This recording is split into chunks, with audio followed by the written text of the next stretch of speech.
ಸಾರಥಿಯಂತೆ ಯುದ್ಧವನ್ನು ನಡೆಸ್ತಾ ಇರುವಂತಹ ಸನ್ಮಾನ್ಯ ಇಮಾಮ್ ಸಾಹೇಬರು ಹಾಗೂ ವೇದಿಕೆ ಮೇಲೆ ಆಸೀನರಾಗಿರುವಂತಹ ನಮ್ಮ ಸಿದ್ದು ಕೊಣ್ಣೂರಣ್ಣ ಅವರೇ, ಗಣಗಣ ಸಂಗೀತರವರೇ ಹಾಗೂ ಅಶೋಕ್ ಕಿಟ್ಟಿ ಅವರೇ ಹಾಗೂ ವೇದಿಕೆ ಮೇಲೆ ಆಸೀನರಾಗಿರುವಂತಹ ನನ್ನ ತಿಮ್ಮಾಪುರವರೇ, ವೇದಿಕೆ ಆಸೀನರಾದ ಎಲ್ಲ ನನ್ನ ನಾಯಕರು ಹಾಗೂ ವಿಶೇಷವಾಗಿ ಉಪಸ್ಥಿತರಿರುವಂತಹ ಎಲ್ಲ ತಾಯಿಯರು ಲೋಕಸಭಾ ಚುನಾವಣೆಯಲ್ಲಿ ಇತಿಹಾಸವನ್ನು ಸೃಷ್ಟಿ ಮಾಡಿದ್ದಾರೆ.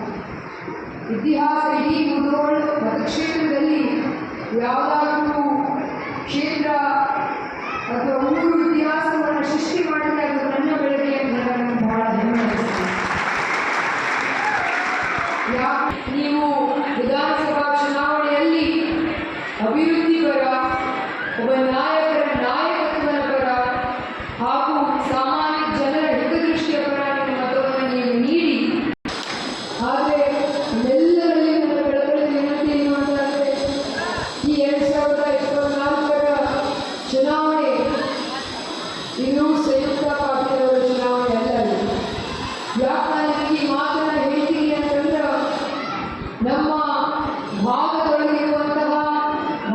ದೇಶದೊಳಗಿರುವಂತಹ ರೈತರು, ಮಹಿಳೆಯರನ್ನು ಅತಿವೃಷ್ಟಿ ಬಂದು ಅನಾವೃಷ್ಟಿ ಬಂದು ಕೋವಿಡ್ ಬಂದಿರುವಂತಹ ಸಮಯದಲ್ಲಿ ಕರ್ನಾಟಕ ರಾಜ್ಯದೊಳಗ 40,000 ಮಂದಿ ತೀರ್ಕೊಂಡು, ನಮ್ಮ ರಾಜ್ಯಕ್ಕೆ ಪ್ರವಾಹ ಬಂತು, ಅರ್ಧ ಬಾಗಲಕೋಟೆಗೆ ಮುಳುಗಿತ್ತು.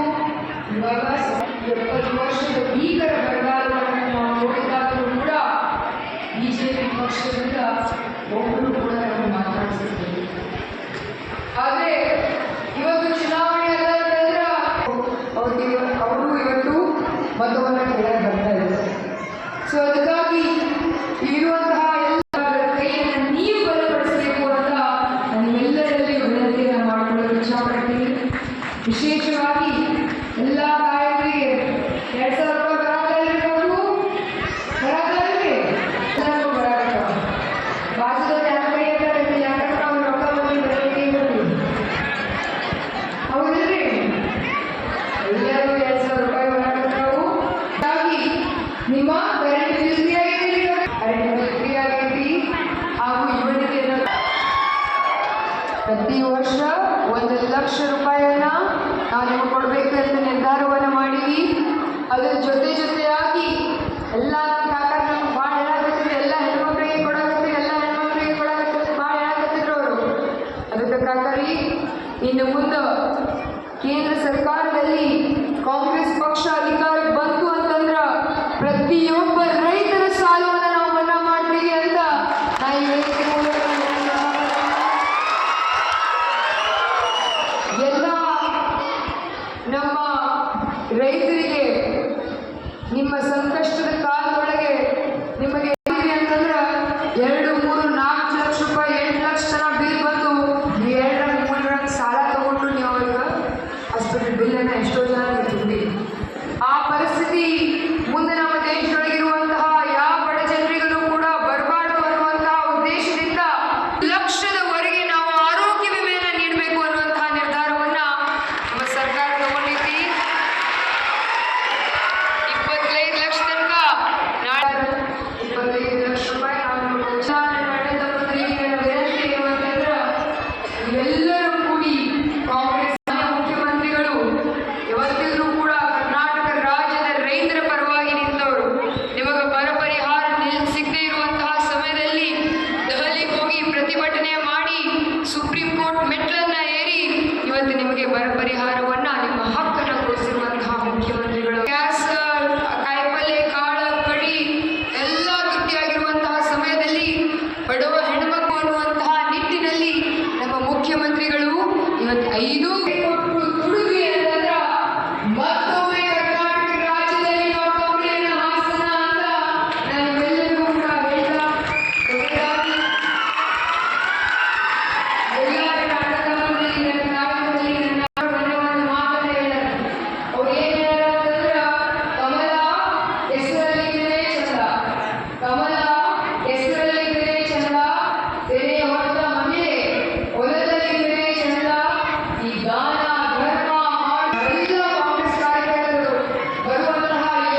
ಈ ಒಂದು ಚುನಾವಣೆ ನಮ್ಮ ಮಾನ್ಯ ಮಂತ್ರಿಗಳು ಉಸ್ತುವಾರಿ ಮಂತ್ರಿಗಳಾಗಿರುವಂತಹ ತಿಮ್ಮಾಪುರ ಸಾಹೇಬರ ನೇತೃತ್ವದಲ್ಲಿ ಬಾಗಲಕೋಟೆ ಜಿಲ್ಲೆಯಲ್ಲಿ 20 ವರ್ಷದ ನಂತರ ನಾವೆಲ್ಲರೂ ಕೂಡ ನಮ್ಮನ್ನು ಪರಿವರ್ತನೆ ಮಾಡುವಂತಹ ಕೆಲಸ ಮಾಡೋಣ ಇಲ್ಲ. ನನ್ನ ಕ್ರಮ ಸಂಖ್ಯೆ ಏನಿದೆ? ಕ್ರಮ ಸಂಖ್ಯೆ ಏನಿರಬೇಕು? ತೋರಿಸಿ ನೋಡು. ಹಸ್ತ ಮಾಡಬೇಕು. ನನ್ನ ಕ್ರಮ ಸಂಖ್ಯೆ 3. ಏನು ಸಲ್ಲಿಕೆ ಮಾಡಿರೋದ್ರಿಂದ 2 ಡಬ್ಬಿ ಇಟ್ಟಿದ್ದಾರೆ. ನಾವು 2 ಡಬ್ಬಿ ಇಟ್ಟಿರೋದ್ರಿಂದ 1ನೇ ಡಬ್ಬಿನ್ಯಾಗ 3ನೇ ನಂಬರ್ ಮತ್ತು ಮ್ಯಾಲಿಂದು ಕೆಳಗಿನ ಹಾಕಿರ್ತೀನಿ. ಕೆಳಗಿನ ಮೂರಲ್ಲ, ಮ್ಯಾಲಿಂದು ಹಸ್ತದ ಗುರುತಿಗೆ ನೀವು ನಿಮ್ಮ ಮತವನ್ನು ನೀಡಬೇಕು.